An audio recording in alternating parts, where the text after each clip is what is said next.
Ngayong gabi mga kapatid, pag-usapan natin, very, very simple and very basic mga kapatid, na kailangan natin i-apply sa ating pamumuhay bilang isang Kristiyano. No? Bilang isang ambassadors. So we need to be a genuine follower of Christ, of our King. Amen? On Sunday, ang ituturo ko ay patungkol sa pagiging submissive or submission to Christ is very important eh. Kasi mga kapatid, hindi natin pwedeng sabihin that we are a follower of Christ without submitting to His authority. No, hindi pwede nating basta-basta i-claim that we are saved and we are we are one of His colony sa kanyang kingdom kung hindi tayo magsasubmit sa kanyang authority. Amen po ba? Because the full authority is given to whom? To Jesus. Parang hindi sigurado. Kailan ba tayo nag-start? Kailan natin inumpisahan pag-aralan ng patungkol sa kaharian ng Panginoon? Matagal na, no? Pero parang hindi pa rin tayo sure kung kanino binigay ang buong kapangyarihan or full authority ng kaharian ng langit. Kanino binigay ang full authority? Kay Jesus. No? Kanino tayo dapat mag-submit? Kay Jesus. Malinaw po yan. Amen? Malinaw na malinaw. No? So pag-aaralan natin ngayon ay pinamagatang reset. Wow. O, gusto niyo mag-reset? Di ba pag sobrang komplikado na ng buhay, ang gusto mo na lang mangyari ay parang gusto mo i-reset ang lahat-lahat ng bagay. Amen? So, yun pong pag-aaralan natin ngayong gabi. Let me pray for you. Hallelujah. Father God, we lift your name up. Nawa lahat ng may pandinig sa lugar na ito ay ituon sa inyo lamang at wala nang iba. Lahat ng aming maririnig at matututunan ngayong gabi ay tumimo sa aming mga puso at maisagawa namin sa aming pang-araw-araw na buhay bilang isang miyembro ng iyong kaharian, O Diyos. Turuan mo po kami sumunod at maging consistent sa lahat ng aming ginagawa para sa inyo lamang. Ito po ang aming salmo at dalangin sa pangalan ni Jesus. Amen. So when you say reset, ibig sabihin, you are what? Starting all over again. Starting a new setting all over again to a certain thing or area of our lives. Malinaw po? So we need to reset pagka sobrang magulo na at corrupted na. Anong ginagawa pagka yung phone ay naghang? Reset. Di ba? Reformat, halos parehas. Tama po ba yun, IT? Reset, reformat, halos parehas lang ba yun? Restore, factory settings, same. So maraming term na pwede natin gamitin. So let me read this verse to you guys, no? Psalms chapter 114, verse 111 to 112 says, Your statutes are my heritage forever. They are the joy of my heart. My heart is set on keeping your decrees to the very end. So consistency is very important, but renewing is also important. Amen? Hindi pwedeng consistent ka na lang doon sa ginagawa mong mali, sa ginagawa nating mali, doon sa ating mga alam na mali. So we need to reset, go back to our Creator, kung alamin natin at itanong natin sa ating Panginoon kung ano ba talaga ang nararapat na gawin ng isang miyembro ng kaharian ng Panginoon. Amen? So first, ano ba dapat nating gawin? Pag na-reset, anong gagawin na natin? So pag na-reset mo na, anong gagawin mo? Pagka nagkagulo, pagka nagka-problema, ibig sabihin may mali o may kulang. Amen ba? Sa isang file or sa cellphone or sa device, nagkakaroon na ng corruption pagka may kulang doon sa file. Tama po ba mali? Tama? So kailangan i-reset at ilagay yung tamang file. At pag nailagay mo na yung tamang file, you need to let it last. Hello? Hindi mo pwedeng i-delete kung ano yung nilagay mo para doon sa iyong reset. You need to let it last. Importante consistency, hindi.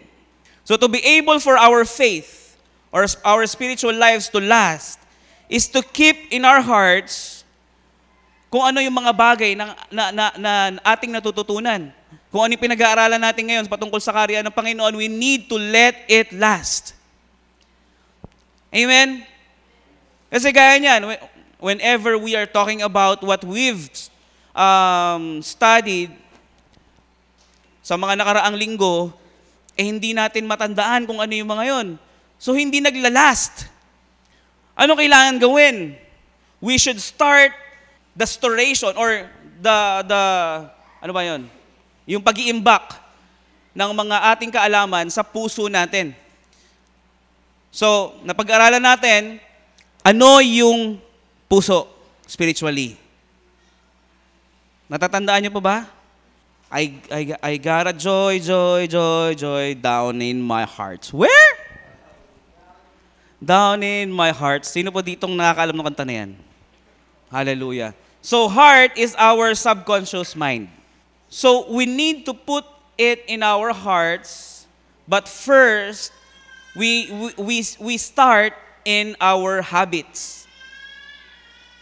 Hello? Ano yung habit? Practice makes permanent. Amen? Practice makes permanent. Pag lagi mong pinapractice ang isang bagay, it will become permanent. Gawin mo ang isang bagay, 21 days, it will become your hobby. Hello? Naintindihan po ba natin? I remember, naalala ko po, nung ako ay binata. Sa tuwing ako iuwi ng bahay, kahit na maghapon ako sa labas, pag antok na ako, diretso tulog. Or kahit hindi ako antok na antok, basta pag gawin ko ng bahay, nakaramdam ako ng pagod, diretso higa, tulog. Then, nung nagkaroon ako ng pamilya, ayaw nung asawa ko nun. Madumi. Di ba? Well, yung nanay ko, ganun din naman, ayaw niya ng madumi. Kaya tuwing darating ako sa bahay dati, nakaligo na siya, magbe-bless ako. Ay, madumi. O sige na, God bless you. Ganun. Madumi, ayaw niya. Pero since di naman kami magkatabi sa kama ng nanay ko, may sarili akong kwarto, so nasanay ako na matutulog na lang after ng ng lakad, no? Pero nung nag-asawa ko, mga kapatid, hindi pwede. Matutulog ako sa labas ng kwarto pagka ako ay humiga or dumating, hindi naliligo muna. So kinakailangan ko maligo kahit malamig ang aming tubig. Sinubukan kong gawin within 21 days, hindi ko na kayang alisin. Hindi ko na kayang matulog nang hindi naliligo. Naintindihan nyo? Hindi. Subukan yung gawin 21 days ang pagbabasa ng Biblia, hindi na mawawala sa sistema natin ang pagbabasa ng Biblia. Because practice makes permanent. Hindi pwedeng nilagay mo na sa puso mo.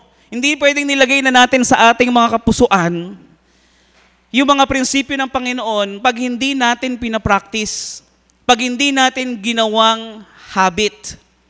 Hello? So, importanteng gawin natin ito, practicein natin para ma-store sa ating mga puso. So, it will become permanent. Amen po ba? Naintindihan natin? Yung pagda-drums, hindi porket narinig mo, inalala mong mabuti yung beat, magagawa mo na. Hindi pwede. No? Kahit na napakagaling mo ng musikero, kahit na matagal ka nang tumutugtog, pag may sinifra tayo, that is being matured. Mahirap yung hindi mo insayuhin. Hindi po ba? Tama, mali. Tama? Tama. Ang tagal mo nang tumutugtog, may pinasifra sa'yo, pinakinggan mo lang, pero hindi mo sinubukan, hindi mo prinactice. Pagdating ng rehearsal, sesenyasan ka ng bahista mo, pang, pang, pang, pang, pang. Tama, mali? Tama. Agree ba, mga musikero? Kaya may practice. Amen po ba? Because we need to practice. We need to be consistent. And being consistent, makukuha natin yung pagiging consistent pag pinapractice. Again, kailangan natin mag-ensayo. Okay lang sumablay kasi practice pa lang. Naintindihan po natin? So we need to practice. We need to start in our habits bago ma-store sa ating puso. And next, habits creates the condition of our hearts. It creates the condition of our hearts. Kino-condition mo yung puso mo, you need to start in a habit.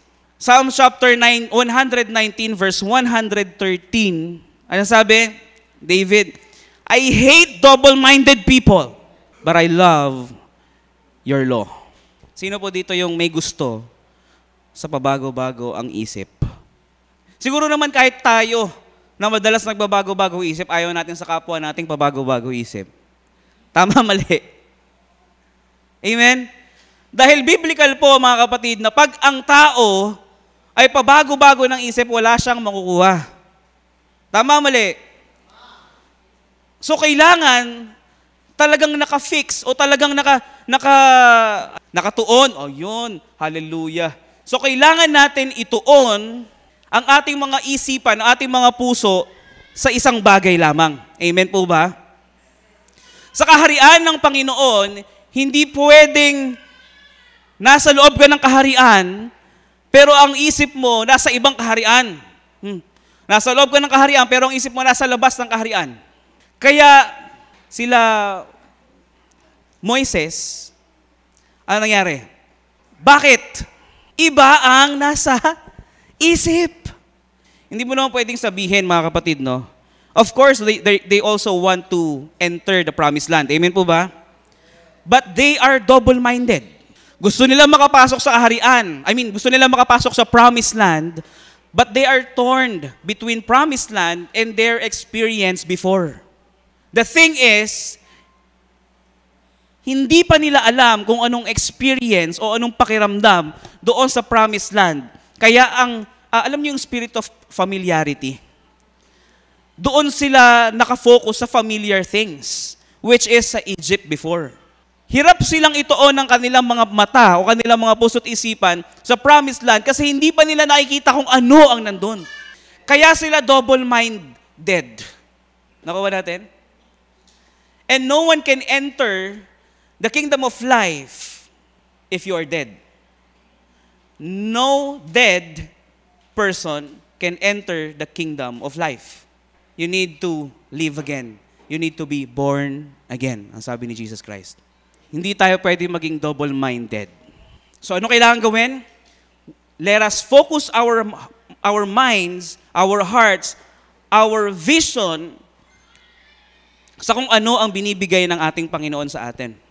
Principle, situation, things, life. Let us focus doon sa kingdom. Sino po dito ang gusto makasama sa consummation of the kingdom? We are claiming that na naghahari na tayo ngayon dito sa Marami mga kapatid, marami pong mag-claim na sila ay naghahari na sa kaharian dito sa lupa ngayon. Pero hindi makakasama sa consummation of the kingdom. Kasi wala pong consistency at submission sa Panginoon. Amen? Hallelujah. Sino po dito ang ready na mag-umpisa sa habit? Ano yung mga kailangan nating gawing habit? Marami. Lahat ng ating naririnig every Sunday, Wednesday, nating nababasa sa Biblia, patungkol sa kaharian ng ating Panginoon, patungkol sa kanyang mga prinsipyo, let us make it our hobby. Pag sinabi mong habit, hindi mo na maalis sa ano mo yan, sa sistema mo. Tama ba? Para nagiging hobby mo na yan. Ang problema, mga kapatid, yung kasalanan ang nagiging habit. That's what we call habitual sin. Amen, hallelujah.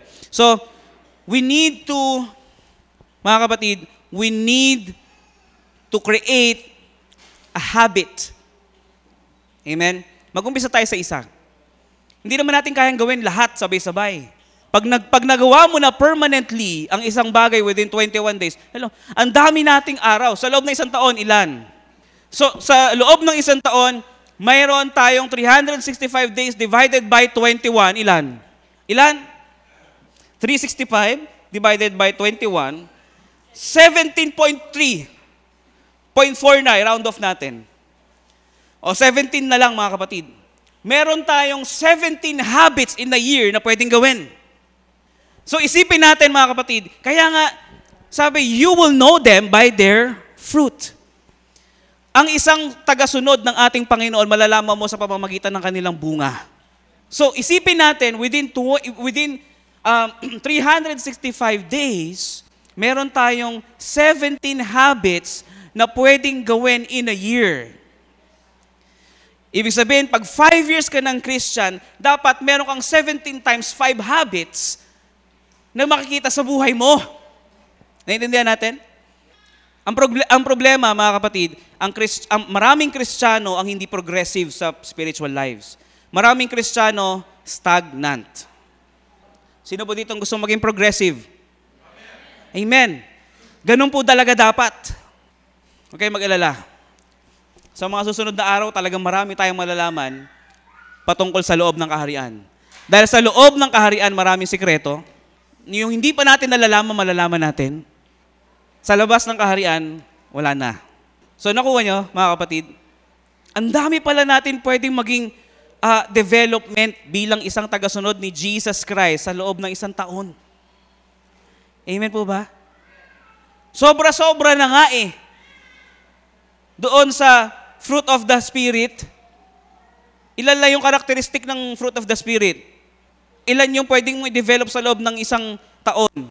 17. Yung fruit of the Spirit, yung character niya, siyam lang.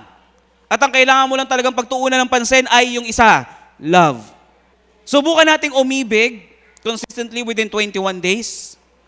You will see yourself having those 9 characters of the fruit of the Spirit. Amen. May natututunan po ba tayo? So let it last.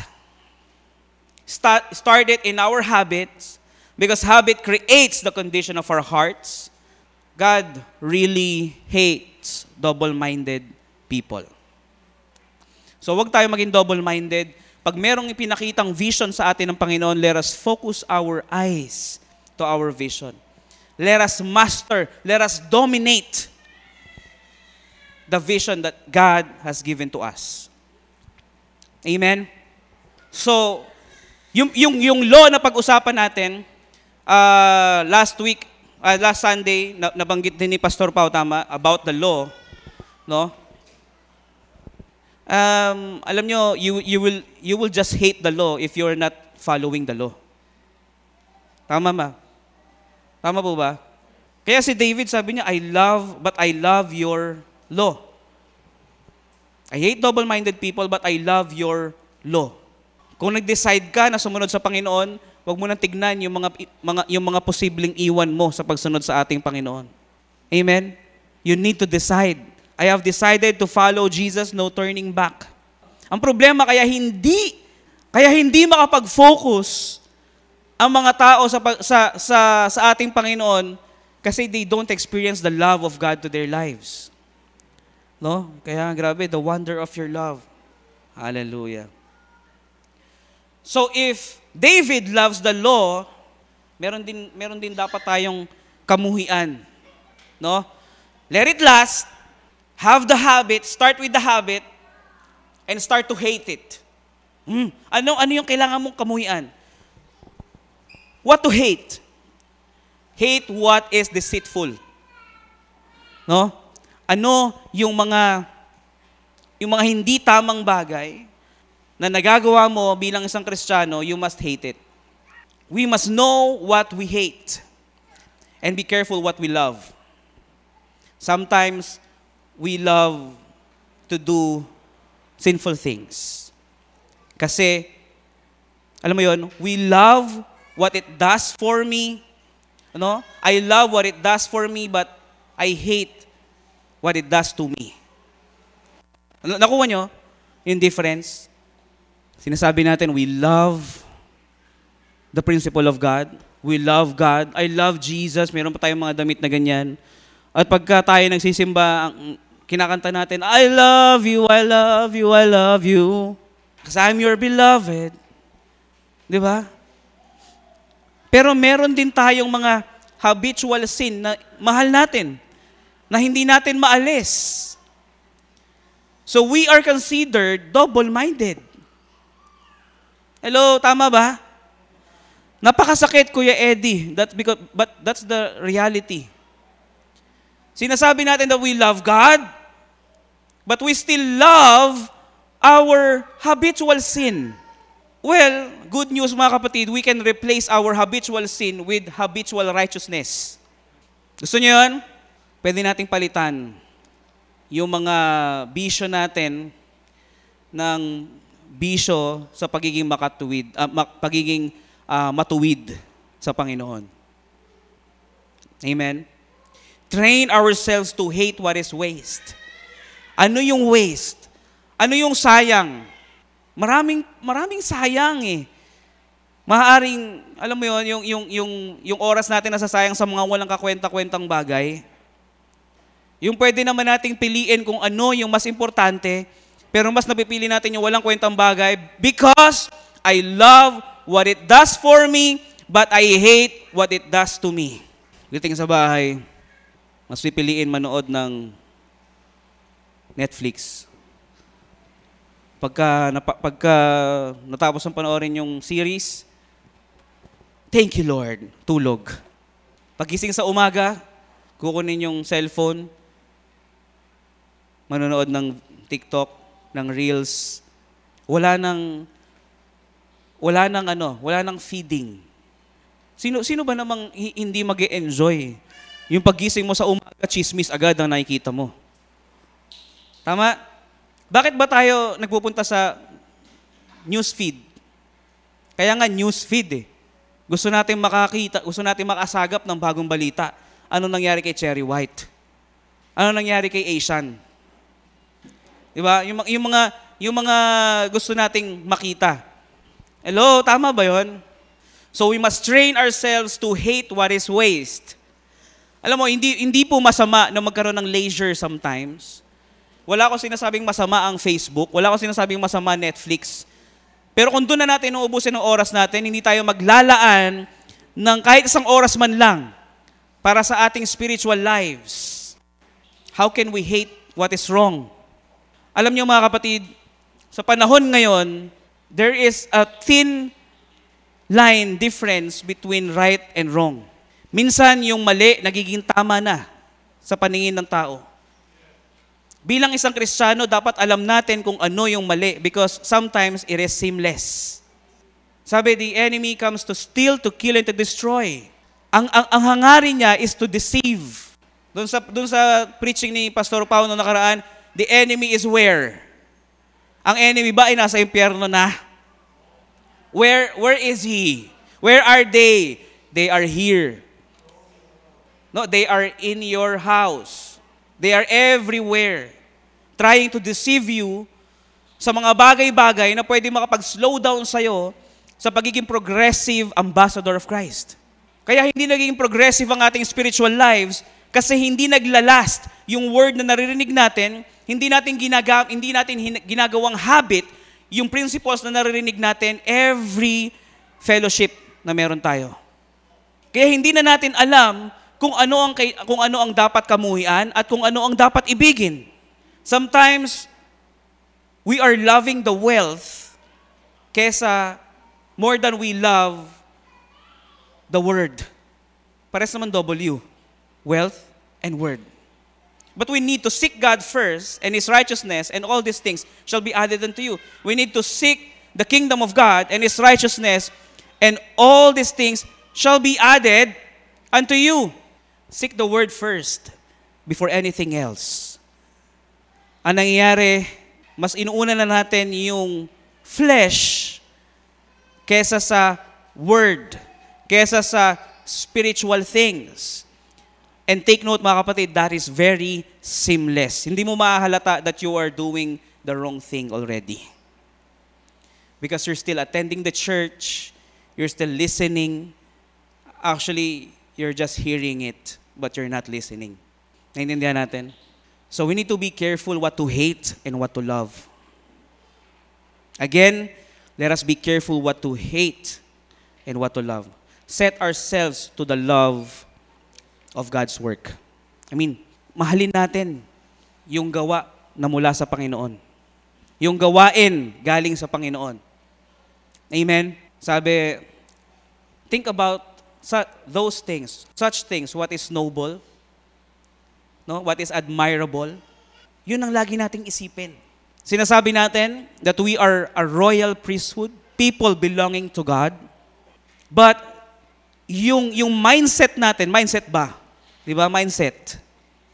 Ay hindi nakatuon doon sa Diyos na kiniklaim natin, we belong. Tama ba? Naintindihan natin? So kailangan synchronize. Amen? Dapat nagsisync yung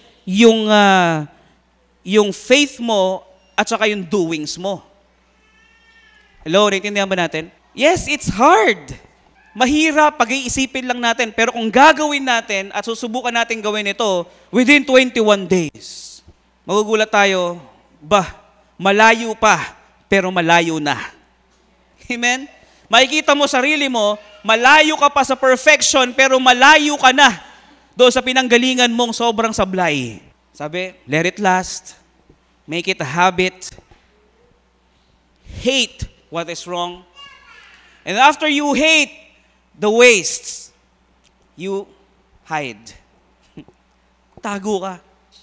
Where to hide? Sabi sa Psalms chapter 119, verse 114, you are my refuge and my shield. I have put my hope in your word. Let us hide in our refuge and shield. Kanino? Ala, hindi sila sure. Oh my goodness. Paano maglalast? Kung hindi natin alam kung kanino tayo magtatago, kung kanino tayo mananangan. Kaya minsan, sa isang Kristiyano, yung lugar kung saan tayo nagtatago ay lugar kung saan mas lalo tayong nasisira. We tend to hide from God and not to hide in God's presence. Ang nagtatago mula sa Panginoon ay yung mga nakakagawa ng madalas na kasalanan. No? Ang nakakagawa ng kasalanan. Just like Adan and Eve. Di ba? Nagtago sila from the Lord kasi nakagawa sila ng kasalanan. Alam nila na may ginawa silang mali. Kaya nagtatago sila from the Lord. Alam mo, ang tapang natin minsan. Madalas matapang tayo. Pero minsan kailangan din talaga natin magtago sa likuran ng Panginoon. Kasi may mga bagay tayong hindi natin kaya na ang divine intervention lang ng Lord ang may kayang gumawa. Our spirit is willing, but the flesh is weak. Alam natin ang prinsipyo ng Panginoon na masama gawin to, na hindi tamang gawin to, na pangit tignan to, na pangit gawin to. Alam natin yan, but the flesh is weak. Kaya madalas tayo ay nahuhulog sa maling gawain. Kasi we tend to face it with ourselves na hindi natin alam, medyo down tayo, kailangan natin magtago sa ating Panginoon, no? Hide me now under your wings. Sa mundong punong-puno ng kaguluhan, ang tatakbuhan lang natin ay ang ating Panginoon. Sometimes, our hiding place seems safe. No? Ano yun? Nagtatago tayo sa pagsisisi o pagsisi sa iba. We tend to blame others for our mistakes. No? Pag nagkamali tayo, anong ginagawa nyo? Kasi si ano eh. Aminin natin na medyo nagkukulang din, di ba? Kasi kahit ano ang pagkakamali ng iba, kung ikaw alam mo ang ginagawa mo, hindi ka magkakamali. Tama? Hallelujah. dapat alam natin kung saan tayo tatakbo sa oras ng kaguluhan sa ating buhay. Amen? Hallelujah. Alam nyo, sometimes we need to hide, but sometimes we need to face. Kita nyo si Elijah, nung si Jezebel, kilala nyo si Jezebel? Sino? Si Jezebel? Ano yung ginawa niya? Pinapatay niya lahat ng prophet. Ngayon, si Elijah, syempre natakot siya dahil siya nasusunod. No? Meron na siyang threat. So nagtago siya. Sabi ng Lord sa kanya, Elijah, what are you doing here? Di ba? Anong ginagawa mo dyan? Lumabas ka, panoorin mo anong gagawin ko. Pambihira. Sometimes we need to hide under the wings of God, but sometimes we need to face those trials and problems and see what God will do. Hallelujah. Hindi pwedeng lagi kang matapang, hindi naman pwedeng lagi kang duwag. Praise the Lord. Kaya nga, hearing is very important. Hindi pwedeng sobrang aggressive at hindi rin pwedeng sobrang slow. Be gentle as a dove and be shrewd, or be wise as a snake, as a serpent. Amen? Hindi pwedeng banat ng banat at hindi naman pwedeng tamad ng tamad. It is clear that we need to live a balanced life. Amen? Hallelujah. And lastly, syempre, we need to have hope. Ito po yung mga default configuration na kailangan natin gawin when we reset our faith, no? Our spiritual lives. Pag nireset mo, kailangan natin gawin itong mga to. Itong 5 things na ito. Try lang natin. No? We need to have hope. Put our hands to what we hope in God. Amen? Marami tayong hope, marami tayong inaasahan mula sa Panginoon. Tama ba? Ang mahirap, alam niyo mga kapatid, pinakamahirap sa isang buhay ng Kristiyano yung wala ka ng inaasahan. You will start to be conceited. Yung feeling mo na abot mo na, doon papasok yung conceit. Hello, andyan pa ba kayo? Kaya nga, dapat lagi tayong umaasa sa Panginoon. Sabi, be like a child. Di ba ang bata lagi nakadepende sa Panginoon, sa kanyang ama? Tama ba? So tayo, kahit na matatanda na, kahit na may mga anak na, alam naman natin, kaya nga tayong, bilhin nyo, ang ganda na illustration sa mga anak natin. Di ba? Pag nakikita natin yung mga anak natin, Daddy, Mommy, lagi tayong tinatawag. Di ganun din dapat tayo sa Panginoon. Umasa tayo ng umasa sa Panginoon. Kaya nga, minsan o madalas, pinahihintulutan ng Panginoon ng mga sitwasyon sa ating buhay para at least na sa ganun, umasa ka pa rin. Pinakamahirap yung feeling mo, alam mo na lahat. Yung feeling mo na abot mo na. Because you're not feeling well. You're not feeling well. Kung feeling mo na abot mo na, yung goal mo, nagkakamali ka. May mas matindi pa sanang plano ang Diyos sa'yo, pero sabi mo, okay na. Let us stay hungry. Alam mo, sa mga nag-workout, sinasabi, stay hungry. Stay hungry. Di ba? Be hungry. Gusto mo lagi ka nag-workout para makuha mo yung desired body mo. Stay hungry. And long for Jesus more. Alam niyo mga kapatid, the critical stage of being a Christian ay yung pagka nasabi mong, okay na ako. Alam mo, sa kaharian ng Panginoon, hindi ka mapupuno dahil marami pa tayong hindi nalalaman at marami pa tayong mas malalaman. May natutunan po ba? First, let it last. Second, start with the habit. Bakit? Sa habit, doon mag-uumpisa yung maglalas na sa puso mo. Pangatlo, hate it. Kamuhian mo kung ano yung dapat mong kamuhian. Hindi yung kung sino-sino yung kinamumuhian mo. Di ba? Ang dami nating pwedeng kamuhian, yung katabi mo pa. No? Mahalin natin yung katabi natin. Kamuhian natin kung ano yung mali at kasalanan. Amen? Yun ang yung katabi natin, ibigin natin. Amen po ba? Ano yung pang-apat? Hide. Hide. Pang-lima, hope. Biruin mo, if you let it last, you make it a habit, you hate what is wrong, you hide under the wings of God, and you hope for more of God. Ay, grabe naman yun, mga kapatid. That is a need and it's a must. Amen? In conclusion, let us calm our mind. Kalma lang. Kalma. Kalma mo yung isip mo, kalma mo puso mo, kalma mo kaluluwa mo. Kailangan bago puso mo, bago isip mo, reset and remove every preconceived ideas na meron tayo dito. Amen? Hello? It is not true that if you don't have this kind of material things, ay magde-define nyo ng pagkatao mo. That is a very deceiving idea. Hindi totoo na porket may sasakyan ka, may bahay ka, may trabaho kang maganda, ay magde-define ng respeto ng tao sa'yo. That is worldly things. That is paganism. Amen? Wala ka man kotse, but your life, your spiritual life is so deep, and your relationship with God is so deep, that defines you.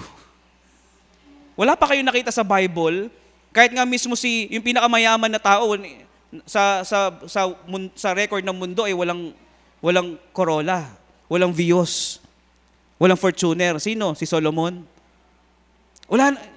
Bihira. Kaya huwag kayong mag-alala. Huwag kayong ma-pressure sa mundo. So, nakuha niyo mga kapatid. So, kalma lang. Huwag tayong ma-pressure sa mundo. Let us reset our minds, our heart and souls, no? To be an ambassador of God and have the dominion back to us requires consistency in our lives. Hindi pwede yung kiniklaim mo that you are ambassador and ikaw ay may dominion pagka nakafocus ka pa rin or naiisip mo pa rin yung mga gusto mong bagay sa mundo at hindi ka makapag-focus sa kingdom. Amen? Hindi tayo makakapasok noon. Parang yung mga Israelites, gusto nila promised land, pero nakatingin sila sa Egypt. Amen? Gusto nila yung less. Gusto nila yung less, may bibigay nga na best yung Lord sa kanila. So we must check our habits. Amen? Check our habits.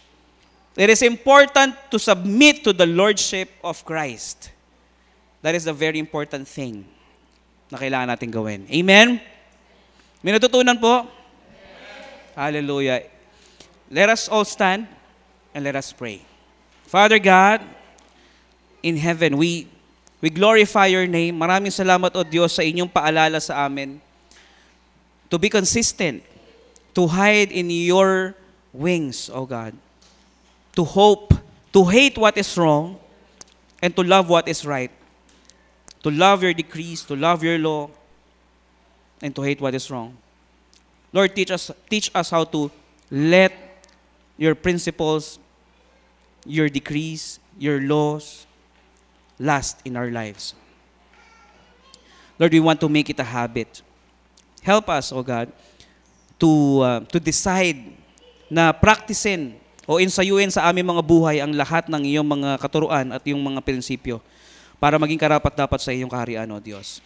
Lord, ito po ang aming salmo at dalangin, minsan pa sa matamis sa pangalan ni Jesus. Amen.